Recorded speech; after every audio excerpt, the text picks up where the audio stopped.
Hey guys, good morning, welcome back to my channel bunny family blogs. चलो आजकेर भिडियोटा एखान थेके स्टार्ट करा हलो।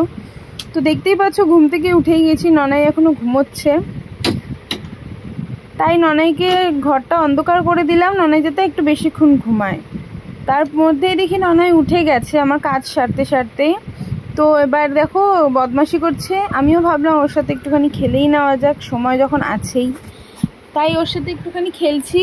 তারপর দেখতেই পাচ্ছ আমাকে হামি দিচ্ছে আর বদমাশি করছে। এরকমভাবে আমরা কিছুক্ষণ কাটালাম বদমাশি করে করে, হামি খেতে খেতে। তারপর চলো স্নানটা করে এসেছি।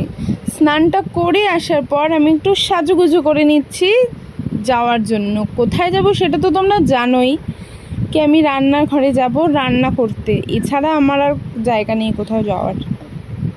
তো যাই হোক, ছাড়ো, বাদ দাও। চলো সানস্ক্রিনটা মেখে নিই। আর হ্যাঁ, এর আগের ভিডিওতে আমি তোমাদের বলেছিলাম স্কিন কেয়ার করতে। তো কারা কারা স্কিন কেয়ার করা শুরু করে দিয়েছো আমার দেখা দেখি, তারা প্লিজ কমেন্ট করে জানাও।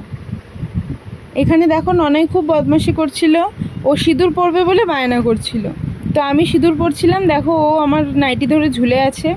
ওকে একটুখানি পরিয়ে দিলাম, তাতে ওর হবে না, পুরো কৌটোটা ওর চাই। তো দেখো কাঁদতে শুরু করে দিয়েছে। আমি একটুখানি ভিডিও বানাচ্ছি বলে ও একটুখানি ঢং করছিল। আজকাল ও একটুখানি বেশি ঢং করতে শিখেছে, জানি না কার থেকে শিখেছে, বাট খুব ভালো শিখেছে।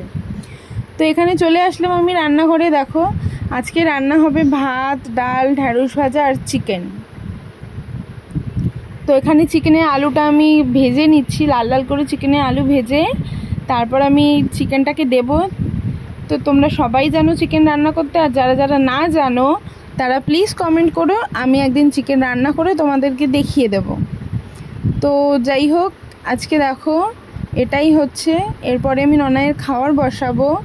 তো ননাই এদিকে খুব জ্বালাতন করছিল, তাই আর পুরো ভিডিওটা নেওয়া হয়নি, একটু একটুই নিয়েছি। তো যা নিয়েছি তাতে তোমরা ঠিক বুঝতেই পারবে যে চিকেনটা কিভাবে রান্না করতে হয় বা করা হয়েছে। তো এবার দেখো আমি এটা ননাইয়ের খাওয়ার বসাচ্ছি।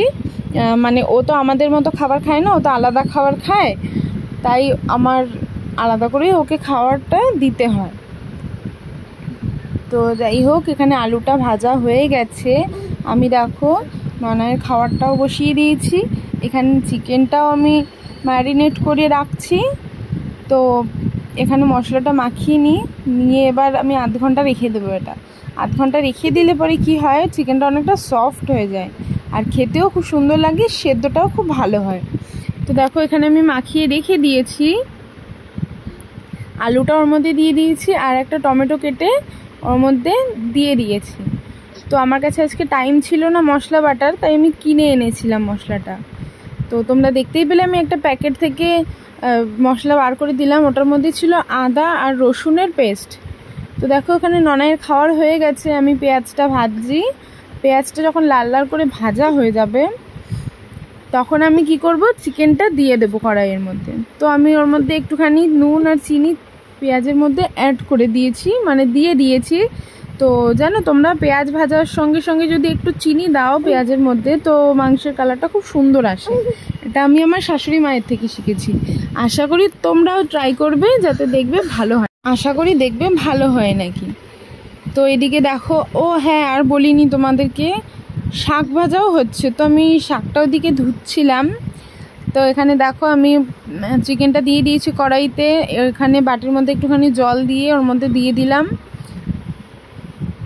তো এখানে আমি চিকেনটা একটু নাড়াচাড়া করে ঢাকা দিয়ে দিলাম। তারপর দেখো কিছুক্ষণ পর আমি যখন ঢাকাটা খুললাম তখন দেখতেই পাচ্ছ তোমরা কতটা তেল বেরিয়ে গেছে আর কতটা মানে টেস্টি লাগছে দেখতে।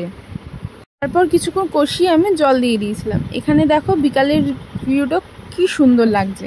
আর সেদিন তো ঝড় হওয়ার কথা ছিল, তো নেটওয়ার্কের কারণে আমি তোমাদেরকে ভিডিওটা লেট আপডেট করছি। তো প্লিজ সরি। আর যার যার ভালো লাগে লাইক কমেন্ট শেয়ার করে